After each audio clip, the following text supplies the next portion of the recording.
Ha akalar, kecha changlardan yaxshi o'tib oldinglarmi? Ahvol juda og'ir bo'ldi. Hamma yoq changga to'zib ketdim. Mana bitta ishlab ham bo'lmay qoldi. Endi sizlarga bitta yaxshi maslahat, mashina haydaydigan bo'lsanglar, salon filtrlarini alishtirib olishlarni so'rashni maslahat beramiz. Qisqasini aytganda, epki avtomobilni olib qolganmiz. Akalar, ustiga borganda bu narsa qo'ydirmoqchi bo'lsanglar, sal qimmatroq etsa, aka, puliga orinmanglar. Mana hozir mana shundan olib qo'yamiz. Bunga Pandora pul uстановка qilingan. Ahvolni qaranglar. Hamma yoq rasvo holatda. Qo'ydirganlariga ko'p bo'lmagan. Unisi ishlamayapti, bunisi ishlamayapti. Blokini uzatdilar akamni oxiri ishlamayotganda. Qo'yib bering deyaptilar. Hozir buni boshqatdan uстановка qilib, yig'ib, yana egasiga topshiramiz. Ishlaydimi so'rovdilar. Aka, hamma narsasi ishlaydi dedi. Faqat bu akamizga 2.15 1.30 deganda ancha-muncha pulga tushyapti. Keyin, usta akalar, sizlar ham ish qilayotganda qancha pul olsanglar ham iloji boricha tinch ish qilinglar, iltimoslar. Sizlardan keyin bizni tozalab yurmaylik. Ahvolga qaranglar. Eng qizig'ichi, egasi mana bu ikkita simullangan desa, airbag ishlayotdi yuribdi. Eng qizig'i mana bu airbag simlari uzilyapti, uzib tashalgan. Ichkarida ashib yonib qolganda. Tabloni bekitish maqsadida. Buni endi uzib tashaversa ham bo'ladi bo'lsinmi? Mana o'rtoqlar, mana mashina pul qo'yayotganda hamma yon chosh tashashganda.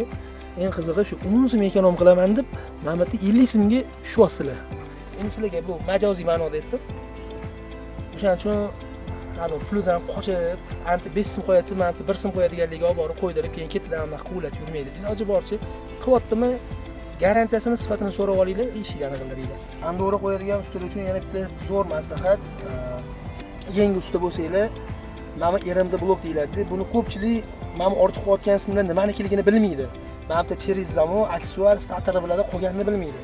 Sizlarga maslahat, mana mashinada bemalol bagaj ochadigan, pоворotlarga liniyalar chiqarib olsanglar bo'ladi. Mana bunaqa releylarni izolenta qilib, hamma yoqni ulab tashlab, mana bunaqa ko'tarib tashlamasanglar ham bo'laveradi. O'zini releysidan foydalanib ishlasanglar bo'ladi. Ya'ni qanaqa? Bor yo'g'i mana ikkita qizil palasani plyusga berib yuborasizlar. Mana bu yoqda yashil bilan mana bu ko'kdan o'zi tayyor plyus chiqib beradi. Sizlarga bagaj ochishga ham, pavorotga ham ulab yuborasizlar. Orqacha releylardan xalos bo'lasizlar yana ham. Ishinglar akkurat ko'rinadi keyin. Epgan ishlarni ham tugatdi, buni tekshirib beramiz bitta.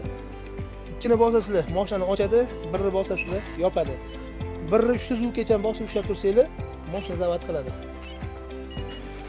Ko'ramiz.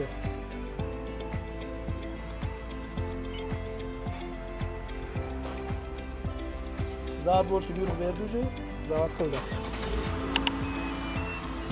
Mashinamiz zavat bo'ldi va hamma narsa normada ideal ishlayapti. Bu pul yig'ish jarayonida yana bitta muammoga duch keldi. U ham bo'lsa, mashinani kalta zavat qilganda boshida o'chmayapti. Uni ham hal qilib berdi.